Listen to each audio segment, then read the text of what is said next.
누가복음 23장 39절부터 43절까지입니다. 누가복음 23장 39절에서 43절까지입니다. 제가 가진 성경으로는 신약성경 138페이지입니다. 제가 봉독해 드립니다. 달린 행악자 중 하나는 비방하여 이르되 네가 그리스도가 아니냐 너와 우리를 구원하라 하되 하나는 그 사람을 꾸짖어 이르되 네가 동일한 정죄를 받고서도 하나님을 두려워하지 아니하느냐 우리는 우리가 행한 일에 상당한 보응을 받는 것이니 이에 당연한 거니와 이 사람이 행한 것은 옳지 않은 것이 없느니라 하고 이르되 예수여 당신의 나라에 임하실 때 나를 기억하소서 하니 예수께서 이르시되 내가 진실로 내게 이르노니 오늘 네가 나와 함께 낙원에 있으리라 하시니라.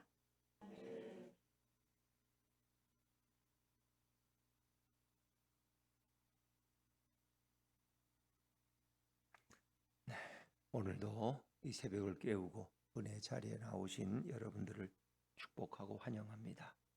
우리 또 좌우의 분들에게도 한번 이렇게 인사하시죠. 오늘도 예수 이름으로 승리합시다. 오늘도 예수 이름으로 승리합시다. 놀라운 게 우리 최영 전사님은 어디서 오신 거야? 광주에서, 경기도 광주에서 새벽에 이렇게 참 대단하시네요. 그래요. 난 어제는 이렇게 어쩔 때 이렇게 첫 주니까 이렇게 올 줄 알고 설마 둘째 날은 안 오겠지 생각했어요. 그랬더니 참 어려운 또 새벽길을 이렇게 달리셔서 오셔서 우리들을 오히려 격려하고 힘을 주시네요. 감사합니다. 우리 가까운 데서도 참 나오기 어려운데 이렇게 멀리서 아침에 40분, 50분씩 차를 몰고 이렇게 오신 참. 근데 또 내일은 너무 무리하지 마세요. 뭐 오시는 건 좋고 환영하지만 또 너무 이렇게 막 힘들게 오시다가 또 졸면 안 되잖아. 그래요. 자, 우리 첫 번째 말씀은 용서의 삶이었습니다. 용서의 말씀. 하나님 저들을 사하여 주옵소서. 용서해 주옵소서. 자기들이 뭘 하는지 저들은 알지 못합니다. 우리 강희봉 목사님 기도하신 것처럼 자기를 십자가에 못 박는 자들, 또 조롱하고 희롱하는 자들, 또 예수님을 부인한 제자들, 또 예수님을 은 30냥에 팔아먹은 가룟 유다를 비롯한 모든 사람들, 그렇죠? 그들의 죄를 위해서 하나님 앞에 그런 기도하셨습니다. 자, 그리고 오늘 이제 나눈 두 번째 말씀은 이제 구원의 말씀입니다. 구원의 말씀. 예수님의 양편에 두 행악자, 두 강도가 이렇게 달렸는데 그들 중에 한 사람이 구원을 받고 또 한 사람은 구원받지 못하고 멸망에 떨어지는 이제 그런 얘기예요. 구원의 말씀이에요. 인간이 어떻게 하면 구원을 받을 수 있느냐. 근데 우리가 볼 땐 정말 놀라운 거예요. 왜냐하면 이 강도는 뭐 그렇게 삶이 예전에는 정말 믿음으로 생활했는데 어느 순간에 좀 타락해서 이렇게 있다가 돌아온 사람이 아니라 아마 이 두 사람을 보면은 거의 뭐 그 행악자 수준, 강도라고 이렇게 성경이 부를 정도로 거의 하나님을 알지 못하고 거친 인생을 살아왔던 두 사람. 오죽했으면 사람이 십자가에 달릴 수 있을까? 그러니까 그 당시도 십자가에 달린다는 것은 정말 죄인 중에 죄인이고 도둑 중에 도둑이고 도저히 이 사람은 용납할 수 없는 그런 사람이기 때문에 십자가에 예수님이 그런 자들의 무리 중간에 이렇게 달리신다는 건 정말 충격적인 일이죠. 예수님처럼 이렇게 공의롭고 선하게 사신 분이 왜 강도 사이에 하필이면 이렇게 매어 달렸을까? 그것은 예수님이 누구를 위해서? 죄인들을 위해서 왔음을, 바로 강도와 같은 우리들을 위해서 왔음을 말씀하는 거죠. 그래서 예수님 자신이 그 모든 강도와 같은 자들의 죄를 양 어깨에 짊어지시고 그를 대속하기 위해서 그 고난의 길을 가신 것을 성경은 우리에게 보여주고 있는 것이죠. 자, 그런데 십자가에 달리신 예수님을 지나가는 사람들이 다 비웃는 거예요. 관리들이 비웃고 또 군인들도 희롱해. 그 밑에서 예수님의 속옷과 겉옷을 찢어서 제비 뽑아 나누면서도 또 예수를 또 희롱하는 그들. 자, 그런가 하면 이제 그걸 또 바라보던 예수님 양쪽에 있던 이 행악자 강도들도 또 예수님을 비방해. 자기들도 십자가에 죽으면서 또 뭐 죽는 예수님을 또 비방할 게 뭐 있어? 같이 망하는 김에, 그렇죠? 같이 지금 죽는 마당에, 같이 고통을 당하는 마당에 뭘 누구를 희롱하고 누구를 비판해. 근데 이들은 또 예수님을 향해서 뭔가 또 한마디 한다는 거예요. 자, 뭐라고 그들이 말했느냐? 39절 말씀 다시 한번 읽어볼까요? 누가복음 23장 39절입니다. 39절 시작. 달린 행악자 중 하나는 비방하여 이르되 내가 그리스도가 아니냐 너와 우리를 구원하라 하되. 이거 뭐 순전히 진짜 예수님이 자신들도 구원하고 예수님 자신도 구원하는 그런 의미가 아니라 근데 남들이 비방하니까 같이 비방하면서 비웃는 거죠. 내가 그리스도가 아니냐. 너가 그리스도라면 너 자신도 그리고 우리도 한번 구원해보라. 이렇게 이런 사람들 있죠. 망하는 김에도 뭔가 남 탓하는 사람들 그리고 남을 희롱하면서 죽음을 맞이하는 이 약한 강도들. 근데 두 사람 중에 한 사람은 달랐다는 거예요. 오히려 한 사람은 옆에 사람을 꾸짖죠. 그렇게 비방하는 강도를 꾸짖으면서 너가 하나님을 모르느냐 말이야. 너 두렵지 않느냐. 이렇게. 자, 40절 말씀으로 넘어가 볼까요? 40절입니다. 40절 시작. 하나는 그 사람을 꾸짖어 이르되 내가 동일한 정죄를 받고서도 하나님을 두려워하지 아니하느냐. 하나님을 두려워한다는 건 뭐예요? 세상에서 사람들이 하나님을 두려워한다는 것은 내세가 있다고 믿는 거예요. 죽음 후에 하나님의 심판을 믿는 거예요. 죽음 후에 하나님의 심판이 없으면 뭐 누가 뭐 두려워해? 하나님이 뭐 두려워? 이 땅에 살다가 죽으면 끝인데. 근데 그는 그의 마음에는 하나님의 심판을 알고 있다는 거예요. 그게 두렵다는 거예요. 너는 그게 두렵지도 않느냐? 하나님이 두렵지 않느냐? 너가 동일한 정죄, 너도 십자가형을 받은 상태에서 너 하나님의 심판이 두렵지 않느냐? 어떻게 그렇게 말할 수 있느냐? 근데 사실은 이제 우리가 성경을 자세히 보면은 십자가에 달린 두 강도가 다 예수님을 욕했다. 아니면 한 사람만 욕했다. 둘이 같이 다. 둘이. 처음엔 의기상통해가지고 둘이 같이 막 예수님을 욕했어요. 마태복음 27장 44절에 보면 함께 십자가에 못 박힌 강도들도 이와 같이 욕하더라. 십자가에 못 박힌 강도들도 예수님과 함께 있는 두 강도도 예수님을 향해서 욕을 하고 희롱하고 비난했다. 지나가는 대제사장이 예수님을 조롱하듯이 군인들이 예수님을 희롱하듯이 그렇게 했다는 거예요. 그런데 그들은 어느 순간 갈려졌어요. 오전 9시에 십자가에 매달리고 오후 3시에 숨을 거두는 그 6시간 사이에 그들에게 변화가 일어났다는 거예요. 이제 그 중에도 많은 변화가 있었죠. 그렇죠? 예수님이 이렇게 이제 말씀하시는 이런 그 7마디 말씀이 뭐 우리가 순서대로 배열했지만 꼭 그렇다고만은 말할 수 없어요. 그러나 이제 우리는 그렇게 학자들이 고심해서 7가지 이제 예수님의 가상칠언을 이렇게 설명했지만 그 가운데 예수님의 죽음의 과정들 이런 그리고 12시가 되었을 때 어떤 일이 났어요? 하늘에서 천둥소리가 나서 말이에요. 온 세상이 깜깜해지고 어두워지고 그렇죠. 이런 놀라운 자연적인 변화도 성경에 기록하고 있어요. 자, 이런 과정들을 보면서 그는 예수님을 새롭게 보기 시작했다는 거예요. 그리고 그 마음속에 이분이 정말 하나님이시구나. 이분이 정말 이 땅에 오신 구원자이시구나. 그런 믿음이 생겼다는 거예요. 어찌 보면 참 6시간 만에 그의 인생이 바뀌어진 사람이 바로 이 한쪽 편 강도. 우리는 보통 우측에 있던 강도다 그렇게 말합니다. 그래서 한 사람은 구원을 받고 한 사람은 멸망에 이르게 되는 거예요. 여러분 인생의 가장 중요한 결정은 우리가 천국에 가느냐 지옥에 가느냐야. 수원에 사느냐 동탄에 사느냐 그건 뭐 그렇게 중요하지 않아. 우리가 편리한 대로 직장 따라서 또 아파트 따라서 뭐 알 수 있는 거예요. 그거는. 근데 그거하고는 다른 거예요. 서울 사느냐 부산 사느냐하고는 다른 거예요. 혹은 또 청와대에 사느냐 아니면 뭐 동탄에 여기 저 동탄 뭡니까 7동 주택 뭐죠? 주민센터에서 일하느냐 뭐 그것도 큰 차이가 없어. 뭐 청와대에서 뭐 밑에서 일하나 여기서 밑에서 일하나 뭐 그게 그거지. 월급 좀 더 받고 덜 받고 뭐 그런 거지. 나는 주민센터에 출근한다. 나는 청와대에 출근한다. 뭐 그 차이뿐이지. 그게 또 대단한 것도 아니야. 은퇴하면 다 똑같이 살아가요. 뭐 우리 장로님 얘기하는 거 보니까 말씀하시고 뭐 군대에서 중령을 제대하신 분이 이렇게 아파트 경비로 왔는데 너무 행복해한대 자기는. 이제 그분이 연금도 받죠. 중령 제대했으니까. 그러면서 자기는 일하는 게 너무 좋대. 경비면 어떠니? 여기 오니까 너무 행복하고 하루가 빨리 지나가고 건강하게 살고 또 이렇게 용돈도 받으니까 얼마나 좋으냐는 거예요. 자기는. 응? 그러는 거예요. 이제 그게 뭐 아무 문제가 안 돼. 여러분 이제 내가 어떻게 그런 일을 하는지 여러분 이제 70이 되고 이렇게 은퇴하시 보세요. 그건 아무 중요하지 않아. 난 지금 내가 생각해도 그래. 그게 뭐 중요해? 어? 뭐 누가 알아줘? 그렇잖아요. 자기가 건강하게 살고 행복하게 살고. 여러분 집에 있으면 부인이 좋아해요? 안 좋아해요. 제일 훌륭한 남편 어떤 남편이에요? 네? 네, 훌륭한 남편. 어디 갈 때 따라오지 않겠다고 소약하는 남편. 네? 어디 갔다 오면 집안 청소 다 해놓는 남편. 훌륭한 남편. 더 훌륭한 남편이 있어요. 집에 오면 아예 남편이 안 보여. 그게 제일 행복한 거예요. 돈 벌러 갔거든. 일하러. 그러니까 산책을 가든 등산을 가든 직장을 가든 가라는 거야. 집에 있어 자꾸 잔소리하지 말고.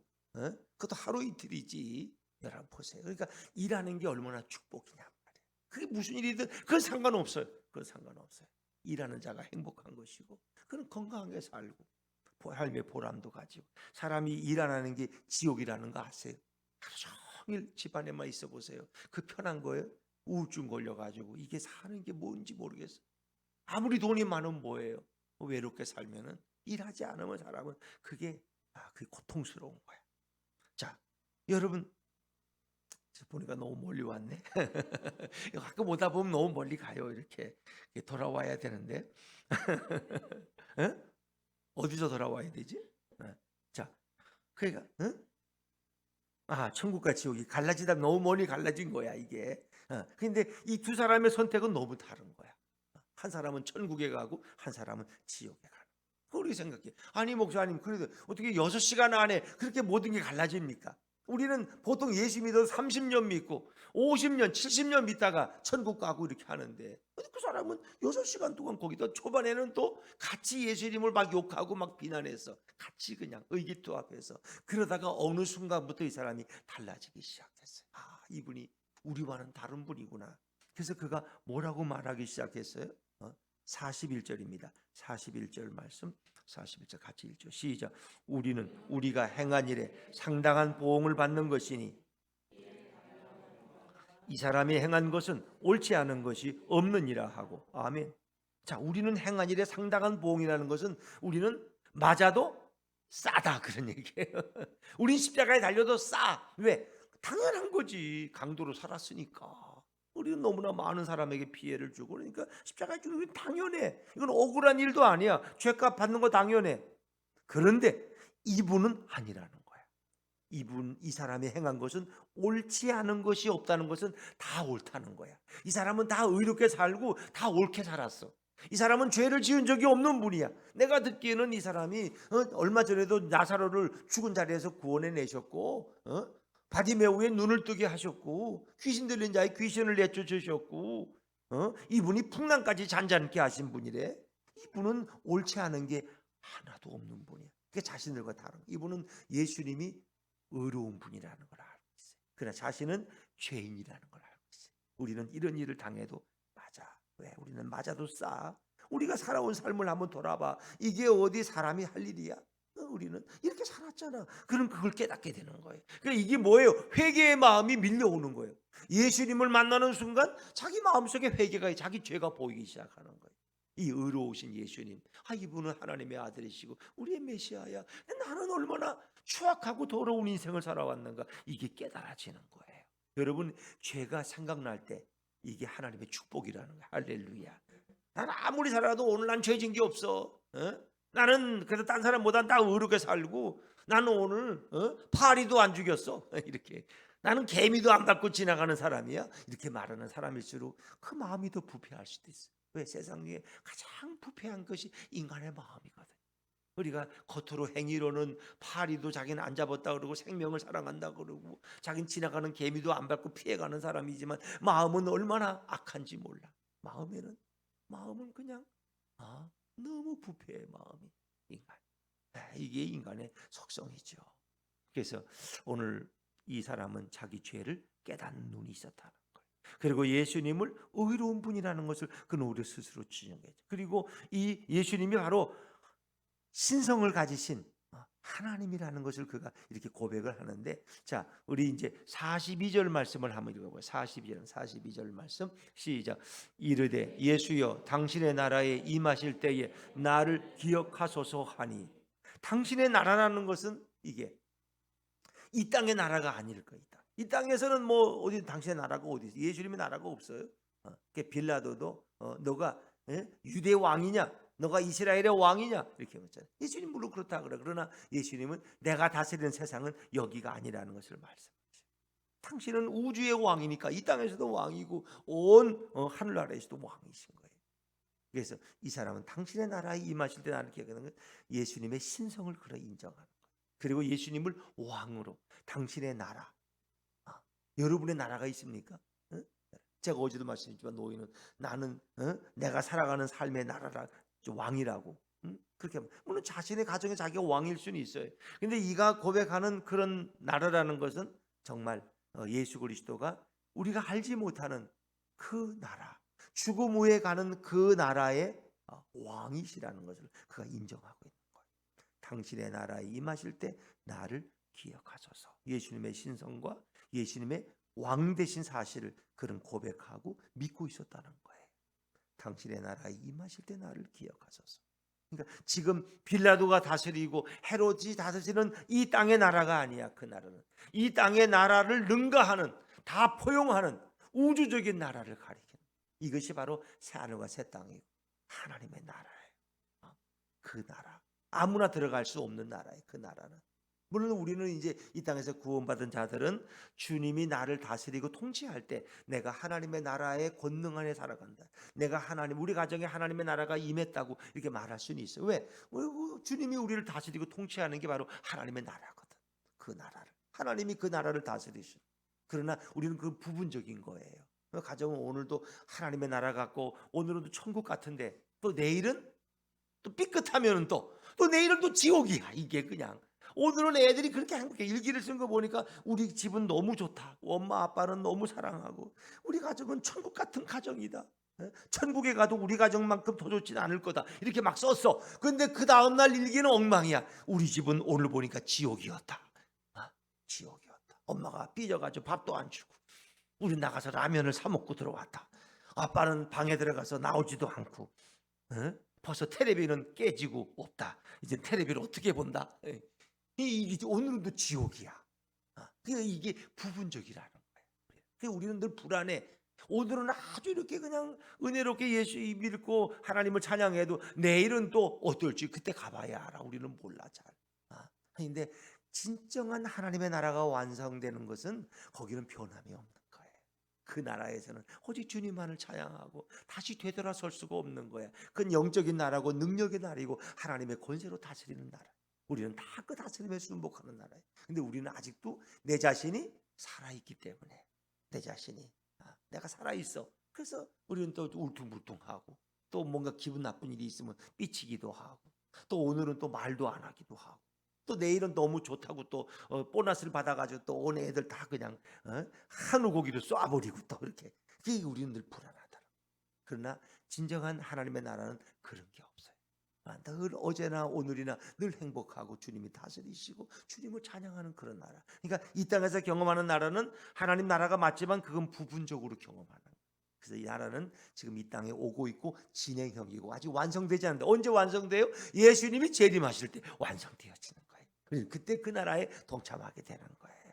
그래서 오늘도 우리는 주님을 기다리는데 당신의 나라에 임하실 때 나를 기억하소서. 근데 이제 여기서 말하는 이 사람이 말할 때는 아마 주님이 다시 이제 죽으시고 또 부활하시고 다시 오실 때 나를 기억해 달라는 의미로 사용되는데, 예수님은 오늘 지금 내게 구원이 이루어진다는 거죠.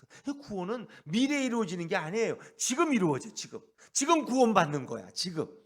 지금 구원받은 자는 죽을 때도 그 구원이 연장되는 거예요. 구원이 지금 구원받는 거야. 지금. 그래서 오늘 너가 나와 함께 낙원에 있어. 오늘 구원받는 오늘. 그러나 그 구원의 완전한 완성은 예수님이 재림하실 때. 그래서 이미 죽은 자들도 이렇게 이다가 다 신령한 몸으로 다시 입혀지고 주님과 함께 그 나라로 인도받는 거예요. 자, 그래서 43절 말씀 읽어볼까요? 43절 시작. 예수께서 이르시되 내가 진실로 내게 이르노니 오늘 내가 아멘. 여기서 말하는 낙원이라는 것은 천국을 얘기하는 거예요. 우리 에덴 동산을 낙원이라 그러잖아요. 근데 우리가 들어가는 천국은 에덴 동산과는 비교할 수 없는 것이 더 좋은 곳으로 우리는 그 성경이 낙원, 파라다이스라고 표현하고 있는 거죠. 그래서 이 낙원은 연옥이라는 것과 뭐 이렇게 혼동하시면 안 돼요. 천주교 교리 중에는 성경에 없는 교리가 있는데 이렇게 연옥이라는 게 있어. 천국도 안 가고 지옥도 안 가고 중간에 연옥에서 기다리는 거야. 그러다가 자손들이 돈이 많아가지고 교회에다가 헌금을 많이 하고 면죄부를 많이 사면은 그 죄값을 돈으로 다 계산했기 때문에 그는 지옥을 안 가고 연옥에 있다가 천국으로 가는 거야. 그러니까 헌금을 많이 해야 돼요, 안 해야 돼요? 그러니까 천주교에서 중세 헌금을 많이 해야 되는 거야. 특히 부자들은 부모가 나쁜 죄를 져도 헌금 많이 하면 다 면죄를 받아. 그래서 연옥에서 기다리다가 천국으로 가버리는 거야, 그냥. 이 얼마나 이 엉터리 같은 얘기인지. 성경은 없는 얘기야, 그게. 그러니까 그런 얘기인데 우리가 이게 여기서 말하는 낙원은 천국을 얘기하는 거예요. 근데 뭐 이 강도가 뭐 헌금할 시간이 있었겠어요? 거기 뭐 십자가에서 뭘 헌금을 하고 그랬겠어? 그렇죠? 또 무슨 공로를 하고 착한 일을 세웠겠어? 그게 사람이 좀 변해서 구원받을 만한 사람이 되려면은 좀 시간도 필요하고 또 사람이 하루 아침에 안 변하잖아요. 그런데 이 강도는 어떻게 이렇게 구원을 이루었을까? 이 얘기는 뭐예요? 이제 결론적인 말씀인데 구원은 인간의 공로에 의해서 얻어지는 것이 아니라 하나님의 주권적인 은혜에 의해서 구원받는 것을 믿으시기 바랍니다. 구원을 결정하는 것은 주님 편이지 내 곁에 있는 게 아니야. 내가 점수를 뭐 90점 이상 맞으면 서울대 법대에 들어간다. 이런 카트라인이 있는 게 아니야. 이것은 주님이 결정하시는 거예요. 이 모든 조건은 주님께 있어요.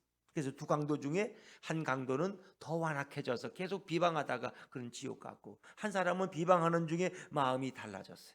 이분이 내가 보니까 이게 보통 분이 아니구나. 이분이 바로 사람들이 말하던 그 메시아, 그분이 맞아. 내가 이분을 만났으니 얼마나 행복한가. 그리고 마음을 열고 예수님을 영접한 거예요. 그래서 당신의 나라에 들어갈 때 나를 기억하소서라는 것은 호산나라는 나를 구원하소서라는 뜻이에요. 당신은 나를 구원하실 수 있는 구원자이십니다. 나를 구원하소서. 그러니까 당신의 자신의 모든 삶을 예수님께 맡기는 거야. 자신의 생명과 모든 것을 주님께 위탁하는 거야. 나를 구원해 주십시오. 나를 기억해 주십시오. 당신의 나라에 들어가실 때 그것은 그가 전적으로 예수님을 믿고 영접하고 자신의 삶을 그분께 의탁한 것을 말하는 거예요.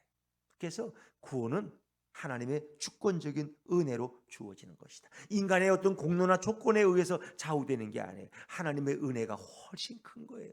사실 인간에게는 0.0001의 조건도 없어요. 이 강도가 뭐 선한 게 뭐 있었겠어요? 아무것도 없어요. 단지 그는 예수님 앞에 자신의 삶을 위탁한 것밖에 없는데 그가 마음이 두 강도 중에 왼편 강도보다 오른편 강도의 마음이 주님을 향하고 마음을 열고 자신의 죄인임을 깨닫고 이분은 정말 흠이 없는 하나님의 아들 메시아임을 아는 것은 자기 스스로가 된 건 아니에요. 그 강도의 마음속에 성령님이 역사하시고 우리 예수님께서 그 마음을 부어주신 줄로 믿습니다. 그러니까 모든 구원의 조건은 예수님께 있는 거예요. 예수님께. 그러니까 누구한테 잘 보여야 돼? 예수님께 잘 보이셔야 돼. 예수님께. 우리는 그냥 이렇게 자꾸 딴 데 잘 보이려고 그러지만 예수님의 마음에 합당한 사람. 왜? 모든 구원의 조건은 예수님께 있으니까. 그러니까 그분이 우리의 인생을 좌우하시는 우리의 인생을. 그러니까 요셉같이 이렇게 포로로 끌려가서 노예가 됐던 이런 밑바닥 인생도 예수님께 잘 보이니까 예수님이 그를 들어서 위대한 국무총리로 사용하고 지혜로운 자로 사용하는 거예요. 그러니까 우리는 예수님께 모든 이 구원의 조건이 있고 은혜가 있다는 걸 먼저 생각하세요. 또 구원이라는 것은 나의 공로나 나의 선행이나 나의 의로움으로 받는 게 아니에요. 예수님의 보혈 공로로 받는 거예요. 예수님께서 십자가에 흘리신 그 보혈의 공로로 내 죄가 용서받고 내 죄가 씻음받고 내가 구원받는 것이지 내가 착한 일을 많이 해서 그렇게 해서 내가 구원받는 게 아니라는 거예요. 우리 인간의 공로나 선행은 정말 거기에 될 수가 없는 거야. 그거는 아무 불가능한 그걸로는. 그래서 그건 전적인 예수님의 공로, 예수님의 은혜로. 그래서 너희가 믿음으로 말미암아 에베소 1장 2장 10절에 보니까 너희가 뭐라고 되어 있죠? 에베소 2장 10절 너희가 그 은혜로 인하여 믿음으로 말미암아 구원을 얻은 이것은 너희에게서 난 것이 아니요 하나님의 선물이라. 선물로 주어진 거예요. 내 행위에서 온 것이 아니라는 거예요. 전적인 모든 구원은 은혜고 그리고 이것은 하나님이 거저 주신 선물이라는 선물. 그러니까 받을 자격이 없는데 우리에게 이런 구원의 선물을 주셨어요. 그 선물의 배경에는 바로 예수님의 십자가의 대속의 공로가 있다는 거예요. 예수님의 보혈의 공로로 우리는 구원을 받는 것이다. 그래서 비록 강도 같은 악한 자일지라도 회개하고 예수님을 믿고 영접하면 구원받을 줄로 믿습니다. 강도 같은 자일지라도. 우리 모두는 다 강도 같은 죄인이다? 아니다? 이 어떻게 좀 자존심이 상하지 않습니까? 내가 그래도 착하게 살고 내가 어릴 때부터 유치원 때부터 내가 착한 공로상을 여러 번 받았는데 내가 어떻게 강도가 난 강도 짓은 안 한다고 그래도 마음으로 좀 미워하고 그런 적은 있어도 내가 남의 물건을 뺏거나 이런 적은 없다고 또 생각할 수도 있어요, 여러분. 근데 우리의 구원을 방해하는 가장 큰 그 방해거리가 내가 의롭다고 생각하는 거예요. 물론 맞아, 목사님 말씀처럼 성경 우리는 죄인은 죄인이야. 모든 사람이 죄를 범하였음에 하나님의 영광이 되지 못하더니 그게 우린 죄인인 거 맞아. 근데 나는 저 사람하고는 좀 달라. 저 사람은 나쁜 짓을 많이 했다고. 근데 나는 조금밖에 안 했고 그것도 남 안 볼 때 했고 마음으로 이렇게 미워하고 그랬지 나는 남 볼 때는 이렇게 안 했다고. 우리는 그런 걸로 좀 이렇게 재 묻은 개가 똥 묻은 개를 탓하듯이 좀 자기는 좀 낫다는데 굉장히 위로를 받아야 나는 그래도 좀 착하게 살았지. 또 실제 착한 일도 많이 하고 구제도 많이 하고 나는 그래도 양식껏 살려고 노력했어. 이렇게. 근데 그게 우리 구원에 아무 도움이 안 된다는 거예요. 정말 주님이 원하시는 것은 나는 강도 같은 죄인입니다. 사실 여러분 보세요. 나는 강도인가 아닌가? 나는 강도가 아니라는 것이 가장 무서운 교만이 될 수 있다는 것도 여러분 생각하셔야 돼요. 나는 강도는 아니야. 소매치기 정도지 이렇게 생각할 수도 있을지 모르겠어요. 그런데 오히려 정말 주님 앞에 자신을 드리는 사람의 고백은 나는 강도보다 더한 죄인입니다. 이런 고백이 우리의 구원을 이룰 수 있는 거예요. 그것이 주님의 마음에 합당한 고백이 될 수 있어요. 여러분 생각해 보세요. 자, 우리의 생명은 누가 주신 거예요? 하나님 주시고 예수님이 주신 거야. 근데 이 생명을 우리 내 것처럼 생각했어요. 남의 것을 내 것처럼 생각하면 그게 강도지. 안 그래? 우리의 건강은 이거 누가 주신 거야? 우리 예수님이 주시고 하나님 주신 거야. 근데 마치 내 건강은 내가 이게 열심히 운동하고 식사 조절을 잘해서 내가 건강한 것처럼 내가 착각할 수 있어요. 그것도 어찌 보면 강도. 내가 쓰는 모든 조건들 또 내가 가진 모든 물질들 이거 다 누구 거야? 다 하나님 거고 예수님 거야. 근데 우리는 마치 내 것처럼 생각해. 내 것처럼. 그러니까 이 강도예요. 분명히. 왜 내 것이 아닌데 하나님의 시간을 살면서도 나만을 위해서 그 시간을 사용하고 하나님의 주신 재능을 가지고도 나만을 위해서 그 재능을 사용하길 원해. 하나님의 주신 재물을 가지고 살면서도 나를 위해서만 사용하길 기뻐하고. 좀 표현이 이상하지만 그래서 좀 이렇게 또 그걸 가지고 이렇게 착한 일 할 때는 내가 굉장히 착한 일 하다. 또 그걸 가지고 헌금할 때는 야 내가 오늘 굉장히 좋은 일을 했지. 내가 내 돈으로 오늘 헌금을 다 했어. 이 생각해. 사실 내 게 아니라니까. 다 하나님의 거야. 하나님의 걸 다시 하나님께 드리는데 그것도 전체를 드리는 게 아니라 열에 하나만 드리라는 거야. 10의 1조만 드리면 나머지 10의 9까지 드린 거가 내가 인정을 해주겠다는 거예요. 이제 그런 자세지. 근데 우리는 그게 다 내 거야. 내 걸 하나님께 드리니까 야 내가 굉장히 착하지 이렇게 생각한다. 우리는 그런 이게 우리 강도라 그러는 거야. 우리는 강도 같은 삶을 살아가고 있는 거야. 그리고 내가 지금 이런 환경에 있는 것도 다 내가 잘나고 초등학교 때부터 내가 우등상만 타고 착한 어린이가 돼서 내가 오늘 그래도 이런 나이에 이런 자리에 있고 내가 이런 직분에 있는 거지. 존경받으면서 다 자기가 잘 돼서 그런 거야. 그러니까 주님이 도우시고 주님이 인도하시고 주님이 돌보아 주신 것은 다 생략됐어. 그래서 내가 강도야. 뭐 불만이 있어요? 그렇죠. 여러분 구원은 자신이 강도요, 탕자요, 죄인됨을 깨달을 때 구원이 임할 줄로 믿습니다. 성경 그걸 얘기해요. 그래서 제가 자주 얘기하지만 이렇게 예수님의 말씀 중에 세리가 기도하러 왔고 바리새인이 기도하러 왔잖아요. 바리새인은 뭐라고 기도해요? 자신은 그렇죠. 나는 일에 한 번씩 금식하고 나는 온전히 11조를 드리고 나는 저 세리와 같지 아니하고 이렇게 그래서 하늘을 쳐다보고 아주 당당하게 그런 기도를 해. 근데 세리는 어떻게 해요? 나는 감히 하늘을 들어 볼 수가 없어. 나는 죄인 중에 괴수야. 나는 더럽고 추악한 죄인입니다. 나 같은 것은 주님 앞에 나올 자격도 없는데 이렇게 나와서 제가 기도하는 저를 불쌍히 여겨 주십시오. 불쌍. 근데 예수님 말씀에 두 사람 중에 누가 의롭다 함을 받고 성전을 내려가느냐? 제 아들도 알아요. 그거는 세리입니다. 자신을 죄인이라고 고백하는 세리가 용서함을 받고 의인이 구원함을 받고 돌아가. 근데 자기를 드러내고 자랑하는 정말 이 바리새인은 그는 구원받지 못했다는 얘기예요. 의롭다고 인정받지 못했어요. 성경은 우리가 정말 철저하게 자신의 죄를 깨닫는 이런 은혜가 필요. 그러니까 내가 죄인이라는 걸 고백하는 것도요 내 마음대로 안 된다는 거 아세요? 그러니까 주님이 그런 마음을 주셔야 돼. 정말 내가 죄인인 거 깨달아져야지. 내가 죄인이라고 아무리 그래도 속에서는 아니야, 나는 의인이야. 나는 초등학교 때부터 학급 반장만 했고 나는 다 모범상만 받았고 내가 이 동네에서는 내가 제일 착하고 내가 잘 된다고 어른들이 맨날 나 칭찬했어. 그 생각만 자꾸 나. 이게 어려운 거예요. 그러니까 우리의 구원을 막는 것은 다른 조건들이 아니에요. 예수님 앞에 나는 정말 죄인임을 깨닫는 그거. 그리고 내게는 정말 예수님이 너무너무 필요해. 나는 예수님이 없이는 하루도 살아갈 수가 없어요. 저는 주님이 꼭 필요합니다. 주님 제게 자비를 베풀어 주시고 저와 함께 해주시고 저를 이끌어 주세요. 그리고 제 삶을 주님께 맡겨드립니다.